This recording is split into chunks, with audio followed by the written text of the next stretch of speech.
Hello. ये जी। हाँ जी। I am so sorry, मैंने ऐसे बीच में आपको फ़ोन किया है सर। आपका नंबर मेरे को कहीं से मिला था। अभी मैं ये काफ़ी दिन से मैंने सोचा भी आपसे थोड़ी हेल्प ले लूँ। मैं बीच में काफ़ी आपको ट्राई करना चाह रहा था, आपका नंबर था नहीं सर। ये आ, बनवाना था तो मैं वहाँ भी गया भी था। इंटरव्यू इंटरव्यू सब हो गया वो, लेकिन मिल नहीं रहा है। भाई साहब, पहले तो आपको मेरा नंबर कहाँ से मिला? नहीं और आपका अगर नम नहीं, आपको मेरा नंबर दिया किसने? आई एम सॉरी और सर। अगर और इसमें मैं क्या करूंगा? अगर नहीं हो रहा तो भैया मेरा क्या काम है इसमें? कहीं और ट्राई कीजिए आप। मतलब मैंने आपसे इसलिए फ़ोन किया था, मैंने तो आपको एक वजह से फ़ोन किया था नहीं नहीं, सर। मेरे मेरे पास क्यों फोन किया आपने? जो आपका काम नहीं हो रहा वो वहां जाके कराइए, मैं क्या करूंगा इसमें? नहीं सर, उन्होंने तो मना कर दिया है कि नहीं हो पाएगा। उन्होंने मना कर दिया तो मैं क्या करूंगा इसमें? तो आप करा देते सर। नहीं, मैं नहीं करा सकता ना। ये जो काम जिसका है वही कराएगा। मैं नहीं करा सकता ये काम आपका। आप वहीं पे जाके ट्राई कीजिए।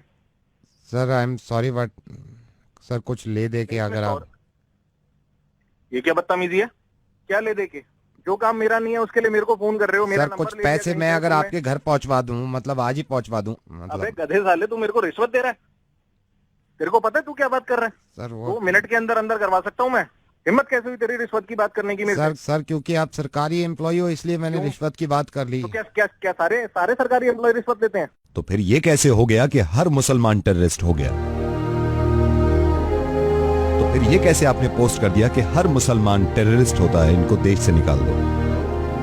आपके बताने से पहले ही मैं इस बात को मानता हूं कि हर सरकारी आदमी रिश्वत नहीं लेता। मैं इस बात को लेकर बहुत शर्मिंदा हूं सर, कि रेडियो पे आने के बाद मुझे इस तरह की बातें करनी पड़ रही हैं। जब मैं आया था ना रेडियो में, तो मैंने ये सोचा था कि सिर्फ हंसी मजाक करेंगे, किसी को समझाने की जरूरत नहीं पड़ेगी।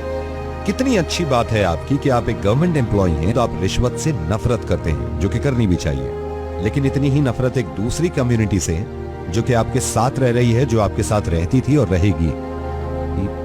साहब, मैं रेडियो मिर्ची से नवेद बोल रहा हूं, और मुझे लगा कि मैं इस तरह आपको समझाऊंगा तो शायद आपकी समझ में आ जाए। फेसबुक का एक पोस्ट शेयर करने से आपका कुछ नहीं है सर, है ना, जिसमें यह लिखा हुआ था कि मुसलमान हिंदुस्तान से मोहब्बत नहीं करते, मुसलमानों को हिंदुस्तान में रहने का कोई हक नहीं है। इस चीज को आपने शेयर कर दिया। मुसलमान टेररिस्ट नहीं है, टेररिस्ट का कोई मजहब नहीं होता। अब मैं कैसे समझाऊं उन लोगों को? एक एयरक्राफ्ट में एक मुसलमान के कैन मांगने से उसको मना कर दिया, क्योंकि उनको लगा कि ये मुसलमान है, तो कैन के ढक्कन से वो लोगों का गला काट देंगे। मैं खुद मुसलमान हूँ, और इस्लाम कहीं से कहीं तक इस तरह की तालीम नहीं देता।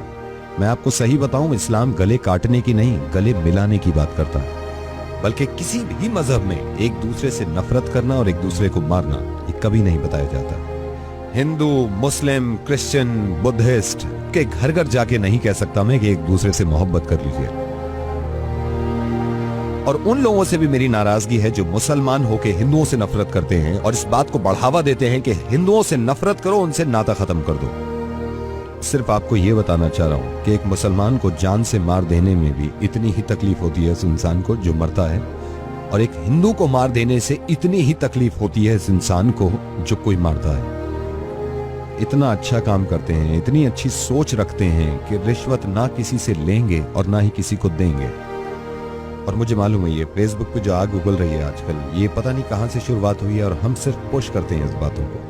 जरा सोचिए, अगर आपको इस बात का अंदाजा हो भी गया कि आपने गलती करी, तो आप जिम्मेदार हैं उन 150 लोगों के जिन्होंने ये जाके शेयर किया है। और अब आपकी जिम्मेदारी बनती है कि हर किसी को जाके बताएं कि नहीं, मुसलमान गलत नहीं होते, मुसलमान साथ में रहते हैं, मुसलमान एक दूसरे से मोहब्बत करना जानते हैं। अगर हमारे मुल्क में या दुनिया में कहीं भी कोई इंसान कोई गलत काम करता है, तो उसके बाद फिर ये नहीं देखना चाहिए कि ये हिंदू है, मुसलमान है, ईसाई है, बुद्धिस्ट है। उसकी सजा एक इंसान के तौर पे उसको मिलनी चाहिए कि ये काम इसने गलत किया है। अगर आपके हिसाब से इस दुनिया को भगवान ने बनाया है और सारे बंदे भगवान के हैं, और अगर मेरे हिसाब से इस दुनिया को अल्लाह ने बनाया है और सारे ही अल्लाह के बंदे हैं, तो हम में से किसी को भी यह हक नहीं है कि अल्लाह या फिर भगवान के बंदे को हम तकलीफ पहुंचाएं। एंड आई एम सॉरी अगर कोई बात बुरी लग रही है आपको। मुझे इस बात पे ही बहुत ज्यादा खुशी है। ये भी हो सकता था कि आप फोन डिस्कनेक्ट कर देते अगर आपकी जहनियत वैसी होती, लेकिन कहीं ना कहीं मुझे ये लग रहा है कि आप बात को समझ रहे हैं। आप इस बात को बिल्कुल गलत मत समझिएगा कि मैं एक मुसलमान होने की वजह से फोन कर रहा हूं, मैं एक इंसान होने की वजह से फोन कर रहा हूं। किस तरह दुनिया को ये समझाऊं कि कोई साहिबा अगर बुर्का पहने हुए हैं तो उनसे डरने की जरूरत नहीं है। किसी इंसान की अगर दाढ़ी है तो जरूरी नहीं है कि बॉम्ब उसके पास है, क्योंकि जो इंसान अल्लाह के खौफ से दाढ़ी रखता है वो किसी का दिल नहीं तोड़ सकता, बॉम्ब से तो क्या उड़ाएगा। फेसबुक में न जाने किसने ये शुरुआत करी थी एक इंसान के फोटो के साथ। मुझे इस बात से बहुत ज्यादा खुशी है कि मैं जिनके साथ काम करता हूं आधे से ज्यादा हिंदू हैं।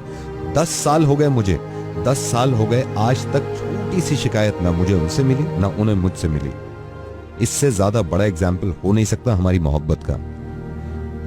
नावेद, आपसे वादा करता हूँ कि मैं लोगों तक ये मैसेज पहुंचाऊंगा कि ये काम ना करें और ये सब गलत है।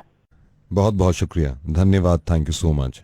अब मैं आपसे कुछ कहना चाहता हूं जो सुन रहे हैं। एक दूसरे से इतनी नफरतें करने के बाद मुझे तो यही अंदाजा हुआ कि कोई हिंदू, कोई मुस्लिम, कोई ईसाई है। क्या सबने इंसान ना होने की कसम खाई है? प्लीज इंसान बन के रहें।